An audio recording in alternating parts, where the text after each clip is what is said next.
먼저 옵스가 어떤 프로젝트인지 살펴보도록 하겠습니다. 옵스를 한마디로 정의해드리면 하이브리드 블록체인인데요. 어떻게 하이브리드 블록체인이냐 하면은 다른 블록체인이 가지는 단점들의 확장성을 제공하고 부족한 부분들을 채워주는, 그래서 두 가지 체인들의 장점을 모두 제공해주는 블록체인으로 목적으로 하고 있습니다. 일단 최근에 옵스에 대한 기사가 한국에 알려진 것들이 어떤 것이 있는지 살펴보자면, 카카오의 블록체인 자회사인 그라운드X와 MOU를 맺었고요. 그리고 정부 공공기관인 경상북도와 MOU를 맺었습니다. 그리고 최근에는 티켓몬스터 계열인 테라까지도 저희와 기술적으로 제휴를 하고 있다는 기사가 나왔습니다. 옵스 같은 경우는 아직 토큰 분배도 되지 않았는데 벌써 1억 불 상당의 프라이빗 세일로 하드캡을 달성했고, 이렇게 대기업들과 공공기관이 왜 관심을 가지게 되었는지, 이렇게 실제로 MOU까지 맺게 진행이 되었는지 그 배경을 이제부터 설명해 드리도록 하겠습니다. 그에 앞서서 먼저 누가 옵스를 만들었나 설명을 드리도록 하겠는데요. 저희 옵스의 대표는 다니엘 펠레드라고 이스라엘인으로 법학경제학을 제공했고, 신한은행 소울이라는 여러분들 그 핀테크 기능을 써보신 분들은 아시겠지만 그 기술이 백엔드에는 페이키 기술로 이루어져 있습니다. 그 페이키를 바로 창업한 장본인이 될 것이고, 그리고 저희 뒤에 옵스에 대해서 설명드리자면 헥사그룹을 빼놓을 수가 없는데요. 헥사그룹과 함께 옵스를 만들게 되었습니다. 그리고 수년 전부터 블록체인 쪽에 일찍 관심을 가져서 그 마스터코인과 관련해서 비탈릭이 이더리움을 만들기 전에 찾아온 사람으로 국내에 알려져 있기도 합니다. 그리고 또 한 명의 파운더가 있는데요. 앞서 설명해드린 다니엘 펠레드의 형이기도 하고요. 이스라엘의 가장 유명한 공과대학, 세계적인 대학교입니다. 테크니온인데, 테크니온은 바로 이스라엘 공과대학, 한국에 있는 카이스트가 있다면 이스라엘은 테크니온이 있고, 세계적인 대학으로 이미 노벨상 수상자도 다수 배출한 대학교인데, 여기에 전자공학 전공을 최우등으로 졸업했고요.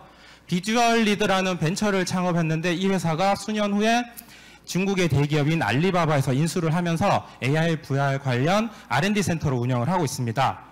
이렇게 벤처에서 성공 신화를 쓴 후에 다른 분야를 찾다가 동생인 다니엘의 권유에 의해서 블록체인 쪽으로 새로 창업을 하면서 헥사그룹과 옵스를 소개하게 되었습니다. 마지막으로 소개해드릴 창업자 가운데 한 명인데요. 탈 이분은 마찬가지로 이스라엘 공과대학 테크니온의 컴퓨터공학을 전공하셨고, 윅스닷컴, 이미 웹 쪽을 하시는 분이라면 모두가 다 아는 바로 그 윅스닷컴의 수석 개발자를 역임했으며, 그리고 3억 명 이상이 이용하는 북미 최대 메신저죠. 킥 메신저의 수석 개발자를 역임했습니다. 그리고 마찬가지로 블록체인 프로젝트 최초로 1억 불 모금을 달성한 킥의 개발도 함께 참여했고요. 지금은 옵스로 함께하고 있습니다. 이분들이 어떻게 해서 옵스를 만들게 되었냐. 블록체인이 지금 탄생한 지 이미 10년이 되었지만 도무지 실생활에서 쓰는 사람들이 없습니다. 그리고 이분들이 뒤에 헥사그룹 얘기도 잠깐 해드릴게요. 헥사그룹 먼저 얘기를 할 텐데, 헥사랩스를 보면은 블록체인 인큐베이팅을 하고 있습니다. 처음에는 옵스가 없었고요. 여러 가지 블록체인들을 육성하고 인큐베이팅하는 회사로 실제로 지금 지난 1년간 헥사랩스를 통해 나온 프로젝트가 무엇이냐 하면은 아까 말씀드린 킥, 그리고 엔도르도 있고요. 그리고 DX 익스체인지도 있고, 또 실제로 1억 불 이상의 모금을 함께 달성한 퓨마페이까지도 헥사랩스에 나왔으며, 지난 1년간 헥사랩스를 통해 나온 블록체인 프로젝트의 총 모금액이 7억 불, 약 한화로 7천억이 넘는 그런 프로젝트들이 헥사랩스를 통해서 탄생했습니다. 그리고 헥사 파이낸스는 투자를 담당하는 재무 부문인데요. 헥사 파이낸스에서는 가상화폐, 암호화폐를 통한 투자를 통해서 이미 약 2천억, 한국 돈으로 2천억, 2억 불 규모의 투자 자금이 마련돼 있고요. 그리고 이런 것들이 자신들이 육성하는 프로젝트에 투자를 하면서 또 헥사 파운데이션 재단을 통해서 사회적으로 공헌을 하고, 기부를 하고 또 교육까지 담당하면서 그 저변을 넓혀가는 역할을 담당하고 있습니다. 이렇게 투자 순환이 되어 있는 것들을 진행하다가 보니까 헥사랩스를 통해서 많은 프로젝트를 컨설팅하고 또 어드바이징 하다 보니까 많은 부분이 부족했죠. 실제로 유명 IT 기관인 가트너에서 설문을 한 내용을 보면 블록체인의 그 구현을 가로막는 부분이 뭐냐 했을 때 정부 규제 이런 것보다는 오히려 미성숙한 기술 가장 많은 비율로 꼽았다는 부분을 주목할 만합니다. 그래서 앞서 말씀드린 기존에 이미 수많은 비즈니스를 체험했고 블록체인 상에서도 수많은 프로젝트를 봐왔던 사람들이 수년간 어떻게 하면은 블록체인으로 사람들이 실생활에 사용할 수 있게 할 수 있을까, 비즈니스들이 참여할 수 있게 할 수 있을까를 연구한 결과 이런 이미 비즈니스 생태계상의 기술 부분, 가장 핵심인 옵스를 세움으로써 이 모든 투자 그리고 블록체인 육성에 대한 이런 비즈니스 에코시스템을 옵스상에서 기술적으로 구현을 하기 위해서 출연하게 되었습니다. 그럼 옵스는 어떻게 비즈니스를 사람들 앞에 구현을 시켜낼 수 있을 것인가, 거기에 대해서 말씀을 드리도록 하겠습니다. 옵스가 제가 처음에 하이브리드 블록체인이라고 말씀을 드렸는데요. 지금 어떤 블록체인을 확장시켜 주기냐 하면은 바로 이더리움입니다. 왜 이더리움을 지금 처음으로 선택을 했느냐? 이더리움은 이미 D앱들 상에서 커뮤니티 이루고 있는 블록체인 프로젝트 중에 가장 큰 부분을 차지하고 있습니다. 이미 충분한 유동성을 제공하고 있고요. 그리고 거의 대부분의 프로젝트들이 이미 이더리움을 통해서 펀드레이징을 하고 있고 이미 그 컨셉 자체가 증명이 되었고 보안이 증명이 되어 있습니다. 하지만 블록체인 프로젝트로만 존재하지 실제 비즈니스 모델로는 구현된 부분들이 없다는 것이 이더리움이 가지고 있는 단점이고요. 그것을 단적으로 보여주는 것이 작년에 있었던 크립토키티 사건이죠. 이것이 보통 저희 투자자 입장에서 보면 가장 불편했던 점이 코인을 보냈는데 뭐 하루 이틀, 심지어는 일주일까지도 도착이 하지 않아요. 이것이 가장 큰 불편함이었겠지만 비즈니스 관점에서 보면 비용이 증가한다는 것입니다. 수수료, 전송 수수료가 뭐 10배, 뭐 20배, 거의 100배 가까지도 뛰었죠. 그런 것들이 왜 문제가 되냐 하면은 심지어 크립토키티의 공동 설립자조차도 사람들이 투자를 망설이게 하는 이유 중 하나는 급증하는 거래 비용 때문이다. 여러분들이 만약에 어떤 기업과 비즈니스를 운영한다고 하면 예산을 세워야 됩니다. 블록체인 상에서 이 변동성만큼 시세 변동성 말고 이런 비용, 트랜잭션에 들어가는 비용만큼 세울 수 없다면 뭐 예산 자체도 불가능하고 아예 비즈니스의 전제 조건 자체가 성립이 되지 않아요. 그런 것들이 단점이 바로 지적되었습니다. 그렇다면 이런 지금 현재 상황에서 이미 이더리움 상에 약 7,000개 이상의 D앱 그리고 1사용자 수 불과 1만 명에 불과하지만 그런 앱들은 어떤 선택을 하게 될 것인가? 지금 고를 수 있는 선택지는 많지 않습니다. 바로 블록체인을 본인들이 직접 새로 만드는 것, 유틸 코인으로서 메인넷을 런칭하고 이더리움 너무 확장성이 떨어져 내가 만들 거야. 하지만 수많은 비용들과 또 시간 그리고 인적 자원, 리소스가 엄청 많이 들어가죠. 하지만 그렇다고 또 그대로 가스비 나 언제 변동할지 모르지만 다른 대안이 없으니까 그대로 쓰겠어 하기에는 아까 앞에 말씀드린 단점들이 반복이 되고요. 아니면 이더리움 킬러라는 다른 프로젝트들이 많이 나와 있네. 거기로 옮겨가야지. 하지만 그 과정 자체도 비용이 들고 시간이 들고 또 커뮤니티 상으로 굉장히 많은 리스크를 지게 됩니다. 그렇다고 이더리움이 뭐 샤딩이나 또 다른 로드맵이 있죠. 콘스탄티노플 이런 거 로드맵이 발전하기를 마냥 기다리자니 이더리움은 너무 큰 커뮤니티가 되었고 이미 그 채굴자들 중심으로 업데이트하기가 굉장히 힘든 그런 상황이 되어 버렸습니다. 이런 상황에서 비즈니스 모델을 디자인하기는 굉장히 까다로워요. 그래서 저희가 5번째 선택지인 옵스를 제공하게 됩니다.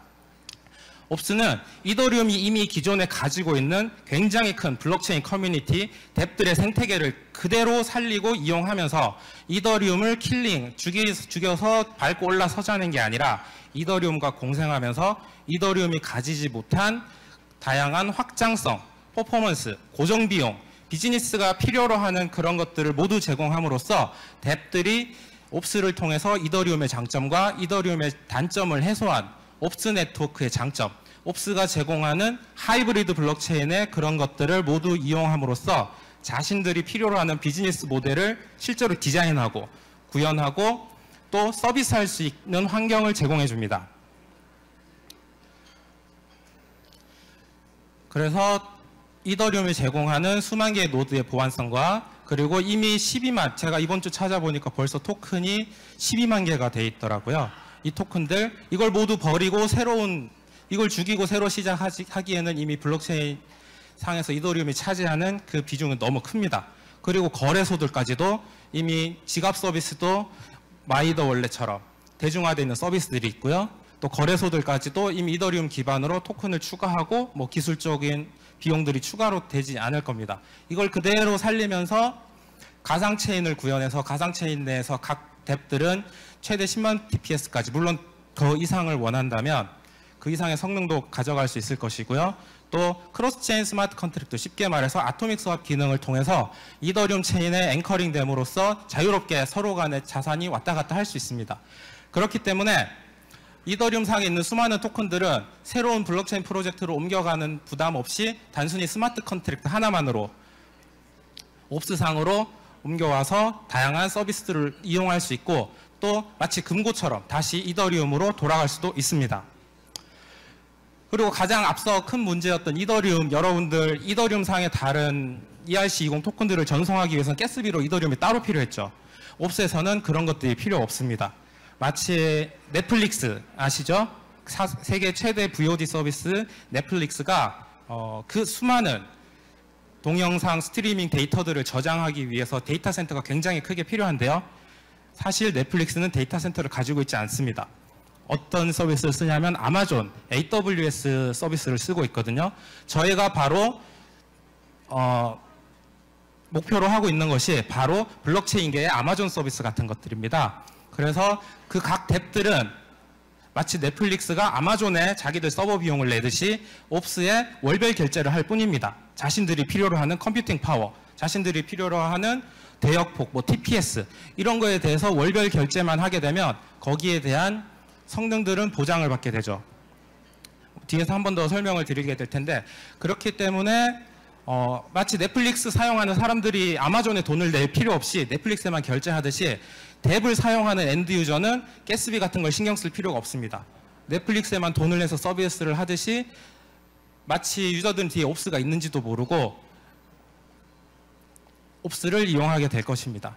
그리고 실제로 옵스 같은 경우는 이렇게 짜여 있지만 실제로 이런 파트너들, 대기업급 파트너들 이미 확보하고 있다는 것이 또 다른 장점입니다. 뒤에서 한 번 더 설명해 드리도록 하겠습니다. 이건 뭐 한 개의 토큰을 두 개의 체인에서 동시에 사용한다는 개념도를 그려놨고요. 자유롭게 아토믹 스왑을 통해서 왔다 갔다 할 수 있습니다. 그러니까 여기서 서비스를 이용하다가 거래소에 팔 일이 생기면 또 이쪽으로 넘겨서 팔면 되죠. 마찬가지로 은행에 넣었다 뺐다 하듯이 하면 됩니다. 자, 그럼 옵스가 과연 이게 말뿐이 아니냐, 실제로 어떻게 구현했느냐, 그런 거에 대한 배경을 잠깐 짧게 설명을 드리자면 샤딩, 인텔리전트 스마트 샤딩과 알포스 저희 합의 알고리즘 두 가지를 크게 요점으로 말씀드릴 수 있겠습니다.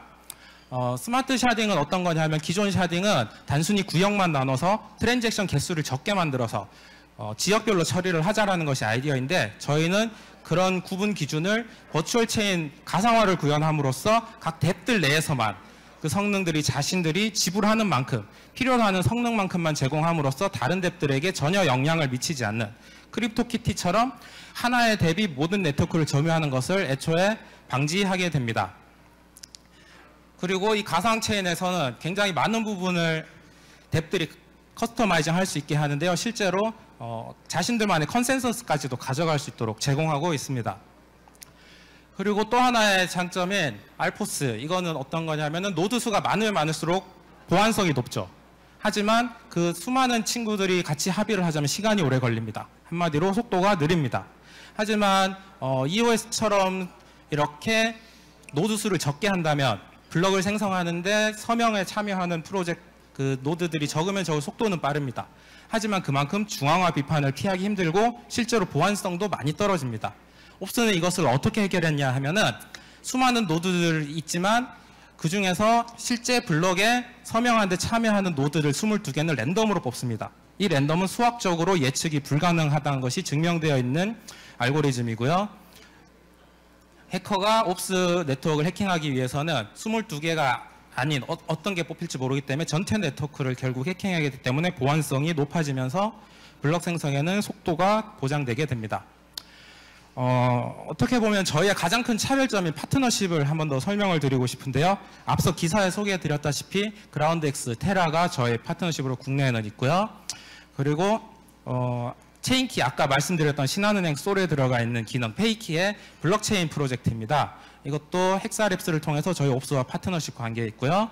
그리고 DX 익스체인지, 이거 같은 경우는 나스닥 기술, 나스닥 업비트가 마치 카카오스톡 기술을 가져와서 암호화폐 거래소로 성공한 것처럼 DX 익스체인지는 더 큰 글로벌 규모, 나스닥의 기술을 가져와서 정말로 제대로 된 중앙화된 거래소로서 지금 출발을 하고 있습니다. 아마 다음 달에 정식으로 런칭을 할 것 같아요. 그리고 징크 같은 경우는 아이언 소스라고 들어보셨을지 모르겠는데 여러분들 폰에서 보는 게임할 때 뜨는 광고들, 모바일 광고 플랫폼 글로벌 탑 업체입니다. 그 업체가 직접 제공하는 블록체인 프로젝트.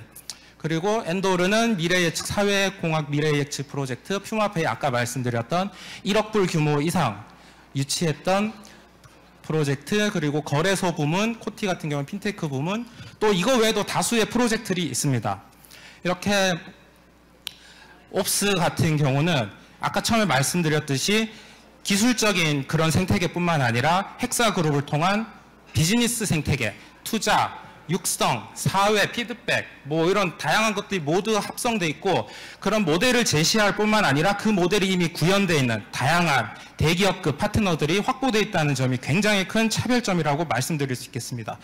그리고 오늘 옵스를 처음 들어본 분들도 계실 텐데 옵스가 사실 이스라엘 프로젝트예요. 이스라엘이 벤처 천국이라고 불릴 정도로 벤처 기업들에게 굉장히 관대하고 블록체인에도 굉장히 오픈되어 있는데 옵스가 이스라엘 블록체인 업계를 가장 리드하고 있는 대기업급이라고 생각하시면 됩니다. 실제로 사무실도 이스라엘의 경제 수도인 텔아비브 가장 높은 건물의 가장 높은 층을 쓰고 있고요. 아까 그 3명의 파운더 밑으로 헥사 그룹을 포함해서 수십 명의 사람들이 함께 마케팅하고 그리고 개발하고 진행하고 있습니다. 그리고 뭐 간단한 표는 사실 크게 의미가 없고요. 저희가 원래 10월 30일 날 저희 단독 미트업을 합니다. 그때 좀 더 많은 설명을 들으시고 좀 더 궁금한 거 있으면 직접 함께 대화도 나눠보시는 시간을 가졌으면 좋겠습니다. 저희 커뮤니티 저기 부스에 참여해 주시고요. 앞으로도 옵스에 대해서 많이 궁금한 점 있으면 여쭤보시고 함께 소통하는 시간을 가졌으면 좋겠습니다. 지금까지 들어주셔서 감사합니다.